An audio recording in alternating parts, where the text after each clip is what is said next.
Do you really change your life in 2024? Mayam, first of all,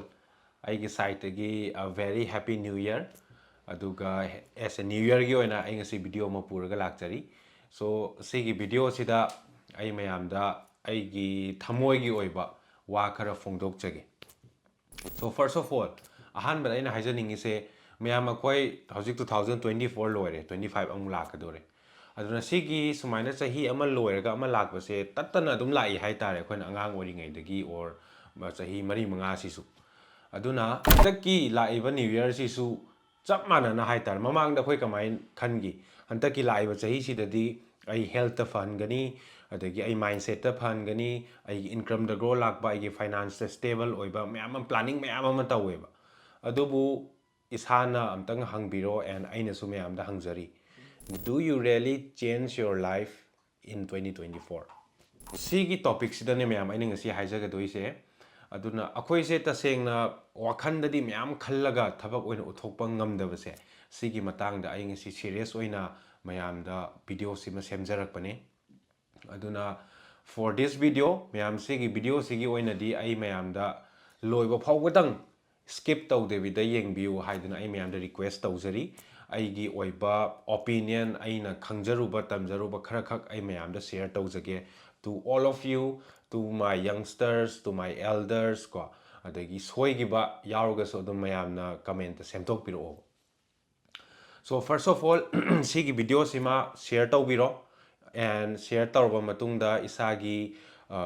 friend circle da natragana family da sumsoi soidana yenghanbiyo aduga please comment su tawbiramo ba sigi video sida ko haidi sigi video sidagi kai kanaba fange haibaduma su comment tawbiramo aina ahamada haijaga doise akoi sumaina mamang dagi sumaina akoi hantaki sahi sidagi di ai anauba mi ma oirani aigi job ama phangbagi bu oiro natragana aigi new opportunities ama thiba bu oiro sumain sum khallaga laidana but tasengna phangabra hairagadi phangdabaga chap manai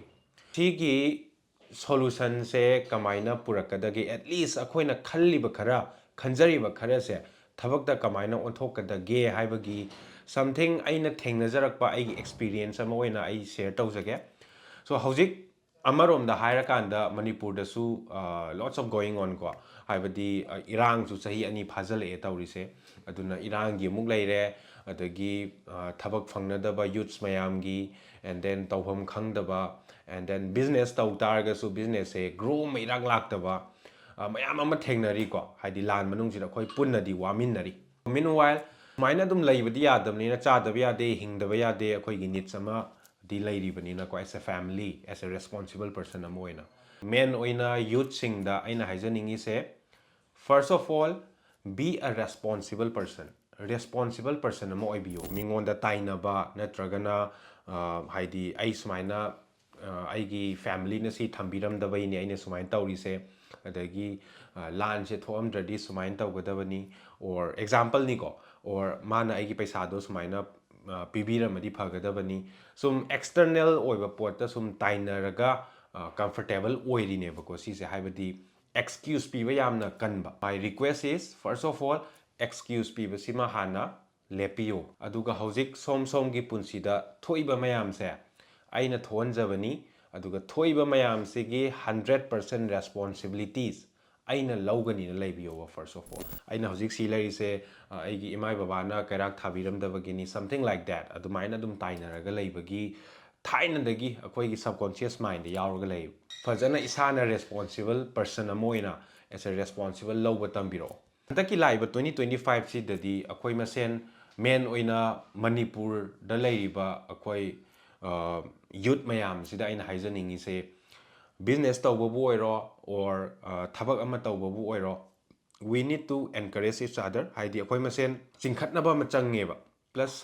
supportive oiminaba ma changi plus collaboration business oirga su collab tawba adagi internet tabu oiro adagi marketing dabu oiro collab tawbam changeba ko tuna collab tawgi kanaba se aduki mati kanagre magi su grow tawdoini aigi su grow tawgodoini ko punna grow tawminaba haise adu nattabida akhoi mina kainom tarokpada chingdadoi tawba yengjanba sina namba tawe men oina sise kaigino hai taragadi magi mindset to yamna negative oiba pot amda leibagine ko na high level da leiba mi sing loin yengbiyoba all millionaire billionaires mayam anamba loina collab tawganeba moi masa masa gi business to da aduga tanagani kamain chawkhatsige kaidosige aduna simasu collaboration gi oiba adagi support oiba gi pot simasu yawbiro and ahum subada aina haining isina main oina magi journey ma lakpa matamda mana khangadaba wakhallon haitare example mana thaba ma tawba pame ko it may be business oiba yai or anything thabaki oiba yai adu tawrko matamda tawba mamai khangdaba adagi khanjanaraga leibagi pot ama itaw tawweba ko sise main oina aisu tawrame adu sigi way oiba yaba amatang ai haijarake first of all mayam Hantaki 2025 sidadi dreams and goals ama fazana sembiyo Hantaki 2025 sida ai si tawge aidagi ai body sumaina semge ai gi business e sigi thakta porake or ai gi job ta sumaina performance pi ge haibagi goal ama di thambiyo bako goal se mayam laidi loi lainaramgani but fazana yamna precise oiba yamna clear oiba goal haitare wakhanda tang khalaga leibna tab ahan bada fazana clear oihan biro clear oiba haibadi example ai gari ma leige hai taragadi gari se karamba company gi karamba model and karamba machu adubu yauna khangbi tare kyam yamna clear oige do si clear oiba sina ingonda adugi step khangba horakaneba khanjanaragadi oiroiba aduna goal ama set tawbiro aduga set tawriba goal se fazana clear ohenbiyo next tam lakadoi se somna pami se karino aina hoji haibado goals somna pami se karino fazana hana clear oibiro apamba ma leibio first of all apamba ma leibiro second thing is that adugi nangna apamba ma leiri se nang kayam yamna pam ge se dakar oi haibadi nangna apa pami ba pot se phangna bo honabada nang matam thadaba ngamgadra ko adagi pami ba pot se phangna bo honabada nang paisa kyam thadaba ngamni nang kyam hotnaba ngamni nang how badly you want ko nangna pami ba thabak or opportunity or any idea kyam yamna pamge yam important oi nang adu pambagi burning desire se heliba makai nang fast oiba heni aduga fangbadasu nangonda adugi journey do haugiba khangauroi and last point yam important oiba point sina kaino harakana sigi pameba potse phangnaba honabada nang kari sacrifice tawba ngamgadage haibasi sacrifice haiba pochima yaudaba yaroi kaigino harakanda ai business tawninge bo hairo ai trading tawninge bo hairo adagi ai something artist afawbo oininge bo hairo line phangbase amta leite haitare magi process ama changi sacrifice ama changi sacrifice se adum punchi super taw leidau nate ko matam kharagi oina temporary oina you need some sacrifice for example aina thengnarakibada family gi matam phangakta yai or imanaba punba khotpa khara kaktharakpa yai adagi ai tumba khara haidi ai hana pung nipan tumamme ado pung manga dang tumaga lemhoriba extra do ai gi sida work ta thadagi bagi adugi sacrifice tarokpa yai ko adagi nang hard work tarokpagi sacrifice tarokpa yai something aduna chahi khara matam khara hai tar sacrifice amadi changani first of all for this 2025 dream ama goal ama hani yam clear oibiro apamba kaino khangaganda second da adu se nang kyam yamna pam ge se if adu se nang out of 10 10 da 10 origa yam kana we hengani and ahum subada what are you willing to sacrifice nang kari sacrifice tawba ready oirage haiba question next aina lakchaningi se hauzik koigi mayamna youth tasu adagi college loiraba adagi college loirabasu loidabasu ko adagi thabak phangdabagi and phangtarga sumagi earn tawjariba salary duna natragana income duna konaraktaba aduna hena matha sarakpa si se adum thokani aingonda su thokiba ngatani ko still aizu hojik adu overcome tawnaba kanna hotna jari haitare aduna sigi sida skill lama tambase it's very must yamna important oibra na khalle each and everyone skill lama any skill amete yai dancing gi oigera singing oigera painting oigera trading tawbagi skill oigera ko adagi marketing tawbagi skill oigera adagi copywriting tawbagi skill oi mayam ama lei mayam kitang internet to free da paibiri do kitang research tawbiyo loina free da phangbani ko hadi loina around 75% mukti nang free content da loin phangganeba YouTube da karida Twitter da anything nang free da loin tawba yai adagi nang kitang advance oige harakanda amuk adugi tonganba class kumba yawba yai something like that aduna sigi skill amada phajana yam mapung phana tambiyo ko haidi pura basic tagi hawraga ma se monetize tawba yaba mawongda aisu aigi skill loinande hauzik ai trading tawjariba sigi trading sida ai haidi paisa yam leidna tawrokibana te yam pamjarubagi 2019 swaidagi hawrokpane ado hawrokpada ai kaisu result ude paisa mange mayam ama tawe but aina pambudogi sum changsala kanda even ai thabak phawda toga hauzik sigi sida full time oina haitare as aigi job ama oina ai tawjari sineba haidi sum henkalaknaba haitare but still improving je khudaktadi result ude ko tapna lakpa hawe aduna skill ama phajana tambiro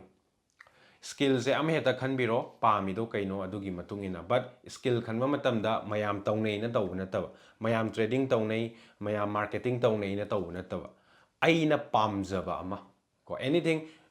trading or marketing dudang na teba paisa tan doise pami potole che painting pame harase painting je phajana tawbi hozik painting da yam tang na yona ba yawe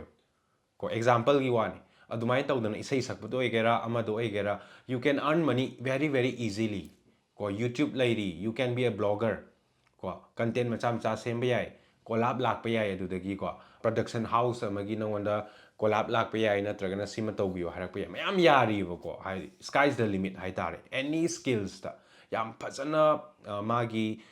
pura basic tagi phajana sengaga chatkiba am darkar tai aduna aduda skill sida matam khara thadabiyo 2 to 3 years maximum 5 years hai tare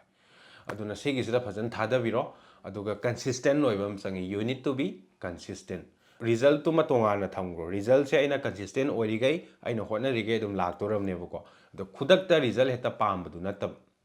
so you must understand instant gratification and delay gratification understand tawbiyo instant gratification haibadi ai hauji khudakta tawraga khudakta pambadu aduga delay gratification hairagana aina hauji tawrise matam kharai matungda ai adugi result phangdoini understand tawbudune 99.9% akoigi any skill se anambana delay gratification loin oiganeba hauji tawraga hauji heta adugi result to phangoi delay gratification ni haibasima understand tawrakanda haujiki oina result to kitang na thaira thamaga process ta follow tawbiyo ngarang dagi ngasi kyam haigatle mamang tha dagi hantak tha se kyam haigatle haiba pot mayam aina haijari mayam se sida khwaidagi important orisina it's your mindset som gi mindset yam important oy haidi mindset haraga koi manipur de amung hena yadre ko haidi irang amung thoksal e distraction mayam se irang net thingba adagi thabak phangdaba mayam ama leigre mindset se yam important or you need a very clear mindset aduga you need give up tawdaba mindset hai tare once I see changragadi whatever it takes ai ngamdrimok tawrani haba mindset to adugi mindset to the layer kanda positive thinking amaga loinena chatpa matakar taeba in your journey this is my experience aduna mayam aigi experience khangbininga su aigi podcast amada su aina share tawjagibane adugi link to imakha da hapsaramge adu hojiki oina haragadi aisu kai haita yamna from very zero level dagi hojara ini ko isana tawjara kana pura zero level dagi ne hojara ise adu hojik kitang pura aina pambadumakti phangdri but I am on my journey ai tamna improve tawna ba hona jari aduna aina sigi video ga same is yam matik chare kaina semjaba kaisu nachade at least hojiki aigi experience ki oina aina khangi ba khara se mayam da share tawning bagi to all my youngsters brothers and sisters and to all of you guys I want to share you all tawge na khallagadi mayam loina yai haiba simtang ai haijage aduga still aisu kanna work tawri aduna aigi lambi sida aigi business ta kamai chakhot kadage marketing kamai tawni mi kamai loina gadage wa kamai na ngang ba tamni ko adagi aigi trading skill da ai kamai improve tawdoino adagi patience laibagi kanaba everything adagi books pa bagi kanaba mayam books su pabiyo books pau haraga novel gumba paba yai but main oina akoigi mind gym hai tare ko wakhal losing piba yaba books pabiyo ba nangi personal life da growth tawba yaba ai books amani khak haijaramge first of all you must read magic of thinking big sigi book se hana padaba leiragadi sigi book sidagi hana hobi ko magic of thinking big ko simtang ai haijaramge anirak ahumlak parakana kanaba khangkani ko and khangiba poto apply tawba tambiyo. Okay, so amaromda muk aina next haining isina hantaki laiba sahi sidadi matam se yam important oi haibadi haujik se akhoi loinamak haitare aisu masu adagi millionaire oiba paisa paiba paidaba success oiba oidaba each and everyone in this world we have 24 hour sigi pung kun mari se loina phangi amta khetnadana aduga understand mayamna kauthu isina kaino harakanda sigi 24 hours se limited time ne haibase mayam kauthu e tuna limited time oiba 24 hours se sida aina tahuriba aina tawgadoriba activities mayam sina neba aigi life future life se makaduis sigi sida habit ka hobby ga lakaduis se sida neba example mayamna hauji hauji leibiriba life to somgi habit ka hobby gana semakpa life amane tuna ngasidagi hauna habit ka hobby ga haibadi aigi 24 hour da aina tawriba mayam se semtorapa ma dakar tagane 24 hours se kamain tawgadage haibadum ai haijarake asidagi dum video hek yengba mikup sidagi hauraga you must write down your to do list hayeng tawgadaba thabak se ngasi loina plan tawthoga ithoga tumbiyo example to do list iba matamda aigi 24 hour design taw matamda machang oiba activities ahum khak lei sigi activities se kai kai no haragadi IPA haiba ma income producing activities haiba next one is PDA haibadi personal development activities and one more is SDA kaweba sina skill development activities sigi activity ahum se yauba 24 hour ama sembiyoba each and every day sigi haibadi example ai ngasi to do list idoineba ai tumamdaida hayeng tawda mayam se hayeng ai gym chatluba hayeng 5 page larik pathokpa ai gi business ki matang da thijanba hoba ko adagi ai 20 minutes work chatluba ai sigi mi se unaruba sigi thabak loisan gadaba loisanba ai gi skill gi matang da ngahak tamba everything loina ithokpa aduga si iriba poche hayeng hawgalani tawgadabdo aingonda loi leirani aroiba gaido sumaina tik kholaga thambiyo loiba nanghawdaba yawnibako loiba nanghawdaba sina next day da happy tar 24 hours se fazana utilize tawba tambiyo kaino harakanda this time is limited whatever you are doing in this 24 hour matam manghanbo oigera imanabaga pullubo oigera aina larik ama pahawbo oigera aina film da yengaga leiba oigera youtube ta matam manghanbo oigera reels yengaga leiba oigera or something you are doing whatever you are doing in this 24 hour it counts loina count taweba nangi result lakpa matamtadi aduga chanaba result adum lakaneba in long term da aduna sigi 24 hours se fazana design tawba ma yam important oi aduna please maintain to do list from today onwards so mayam loisalak pasida mayam su haujiktagi journal tawbiyoba ko journal tawba haibadi aise mamang thada kamain tawgi ko adagi hantaki chahi se kai kai loisangre ai kai improvement leire ai gi health ta ai gi mindset ta and aigi physically and financially kai improve leire kai leite sise fazena journal tawbiyo aduga laiba 2025 ta su every month khudingi yargadi every week saturday sunday da fazena journal tawba tambiyo ai se sida khara soire si improve tawba mathau tai ai sumain tawragadi si tawrakani haiba potuma fazena journaling tawbiyo stress leiba ko matha saba stress leiba haise mi pung khudimak loin leiganeba sise paisa tonbagi oigera mana kainom hairakpagi oigera family da kainom thokpagi oigera each and everyone will have this kind of challenges aduna sigi challenges se lakanu haiba sunya yaroi aduna sigi challenges se let's say for example 20 kg lumba yot ama nungti gi aingon thangkat haleba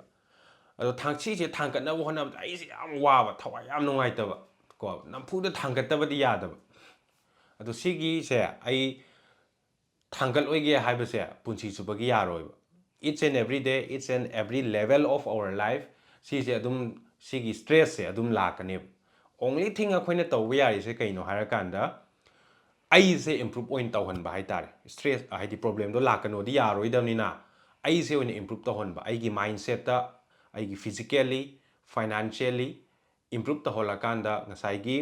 ai 20 kg thangat tawaram base aina improve tawragade ai yam line thangat khine adumaina oina ꯑꯩꯈꯣꯏꯒꯤ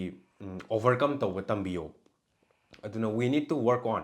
ꯑꯩꯈꯣꯏ ꯏꯁꯥꯗ invest ꯇꯧꯕ ꯑꯃ ꯗꯔꯀꯥꯔ ꯇꯥꯏ ꯃꯌꯥꯝꯅ ꯄꯩꯁꯥ invest ꯇꯧꯕꯕꯨ ꯑꯣꯏꯔꯣ something investment ꯑꯃ ꯇꯧꯕ ꯀꯥꯟꯗ you must be very very careful and you must invest on yourself ꯏꯁꯥꯗ ꯍꯥꯟꯅ ꯑꯃꯨꯛꯇꯪ invest ꯇꯧꯕꯤꯌꯣ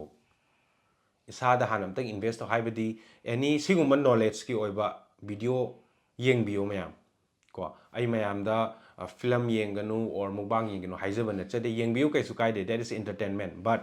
sigumba life ta grow tawba yaba share tawbiyu comment tawbiyu you must share to your family you must share to your friend circle share tawbiyu punna grow tawminaseba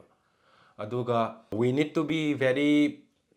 like minded people ko yari gai like minded people ga punna bohna biyu ada mana kenom hairena it's okay ma adum hajesanu mamai le lakpiyo aduga yam samna harakanda mi ama yam random oiba mi ama laeba ko magi future se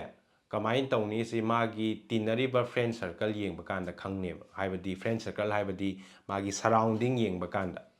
aigi income level da su adugi average adum oineba adagi personality da su adugi average adum oineba for example aise hojik paisa tanpham khangdaba kemta paisa thokjadriba mi amaneba adubu aigi circle se aigi surrounding se moise mi manga leireba ko mi manga ai khwaidagi punba sigi mi manga se moi life ta loi success oire aduga moi se paisa da hargana crore tale harse sigi mi manga se ai su within short period of time lupa lakh tara do su tan ba horkane so this is reality som gi surrounding se yam important oil so aduma fazana utilize tawiro aduga 2025 sidadi khoi punna grow tawminaraga business tabu oiro job tabu oiro any kind of activities punna help tawminase punna support tawminase aduga manipur gi irang sisu phanaba amasung akoi gi pandamdo phangnaba punna akoi changjanminasi loina support tawminarakanda haitare ko finance ta adagi economy ga je hojik manipur se pura down da ni lari se inflation na pura high aduna sigi matang da su entrepreneurship ki kaino su yam chauna lauri basida aduna punna grow tawminase mayam comment tawbiramo ai siguma video mayam ama semjarake sigi video se ai 2025 ta mayam da kitang do su akoi gi khetnabadu ngamgadra haidana ai sigi video se semjarakpani sigi video se siga manaba ai video mayam ama semjarakige on my YouTube channel aduna mayam sigi video se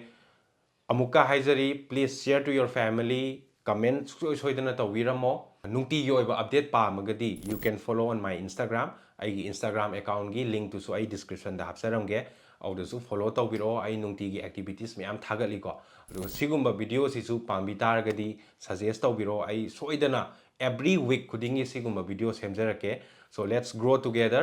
and support puna tawminarase and thank you so much everyone